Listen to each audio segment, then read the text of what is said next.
Okay, so you want to host the World Cup. 32 national teams, 5 billion television viewers, the entire planet watching your country for a full month. Sounds like the greatest marketing campaign in human history. And honestly, it kind of is. But hosting the World Cup costs more than most countries spend on their entire military in a year, and the hosts who actually make money from it, they don't win because of the tournament. They win because of what they already had before the opening ceremony. So what does it actually cost to host one of these things? FIFA sets the baseline requirements before a country even wins the bid. You need at least 8 stadiums, each seating 60,000 people or more. You need airports that can absorb enormous international traffic spikes. You need hotels, roads, rail, telecoms, and a full national security apparatus. Brazil spent roughly $15 billion total preparing for 2014. Russia came in at around $14 billion for 2018. Qatar spent approximately $220 billion for 2022.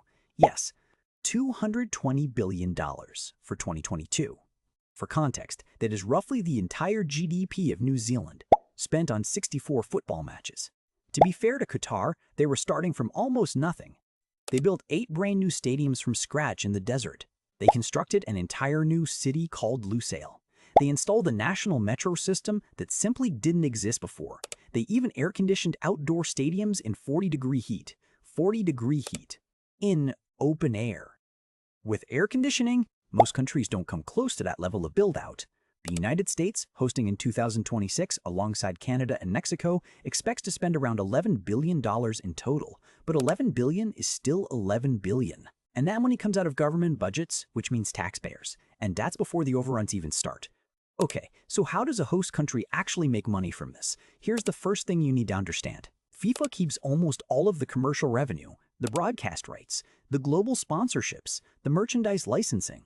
FIFA's total revenue from the 2022 Qatar World Cup was around $7.5 billion. The host country received none of that directly. What the host gets is something different: indirect money, tourism, spending, sustained global attention. Around 1.5 million foreign visitors typically attend a World Cup, each one spending roughly $3,000 to $5,000 during their stay. That adds up to somewhere between $4 and $7 billion in direct tourist spending. On top of that, every local business sees a surge.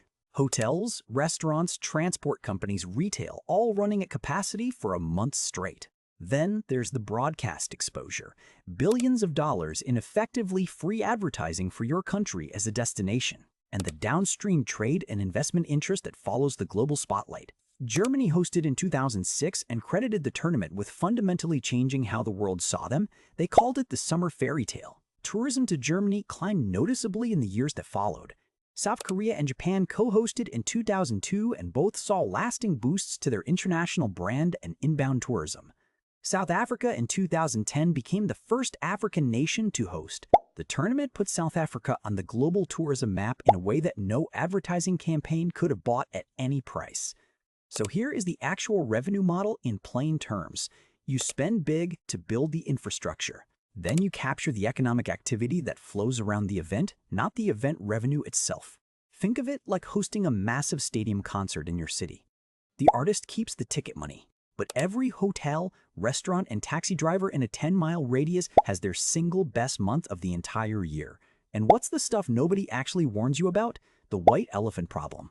A white elephant is an asset that costs more to maintain than it earns. Stadiums that cost hundreds of millions to build become expensive empty concrete bowls the moment the final whistle blows. Brazil's Arena Amazonia in Manaus cost over $270 million to construct. It hosted exactly 4 World Cup matches. After the tournament, the local football club using it had average attendances of around 2,000 people, in a stadium designed to hold 44,000. The operating costs, security, cleaning, maintenance, power, run into millions per year whether anyone is sitting in those seats or not. Qatar has the same problem multiplied by 8 entire stadiums. Some are already being partially dismantled. One was designed from the beginning to be disassembled and donated to developing nations, but most will require ongoing government subsidies for the next several decades. Then there are the construction cost overruns. They are essentially guaranteed on any World Cup project. Brazil's original stadium budget was around $3 billion. The final cost came in at over 3.5 times that.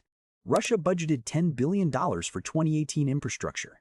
It came in more than 30% above estimate. Security alone for a modern World Cup runs into the billions of dollars. Brazil deployed 85,000 security personnel across 12 host cities. The 2026 United States tournament is expected to be the largest security operation in American sports history. And then there's the displacement problem. Stadiums and roads require land, and that land is almost always already occupied. Brazil evicted an estimated 200,000 people to clear space for construction projects. That creates legal costs, protests, reputational damage, and long-term political fallout.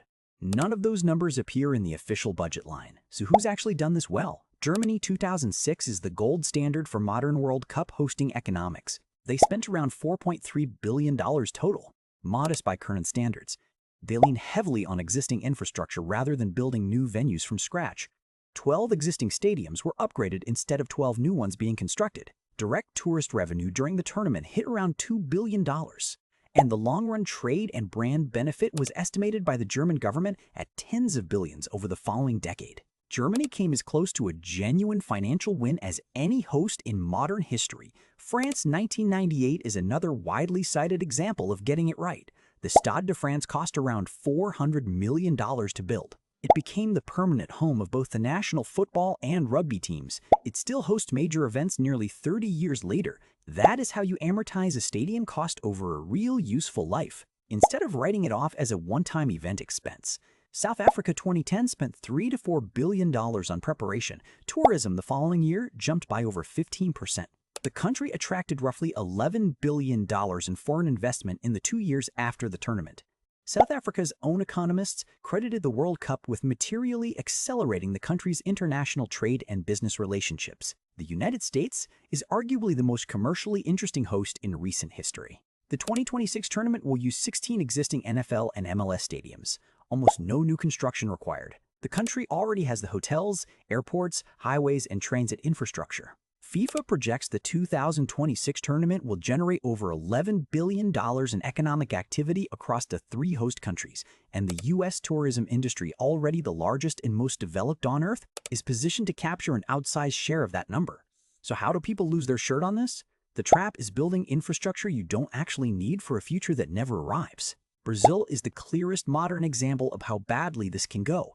They built brand new stadiums in cities with no real football culture: Cuiabá, Manaus, Natal, cities that were never going to fill those 40,000-seat venues ever again. The government bet that hosting would kickstart lasting economic development in struggling regions. It didn't. The stadiums sit mostly empty.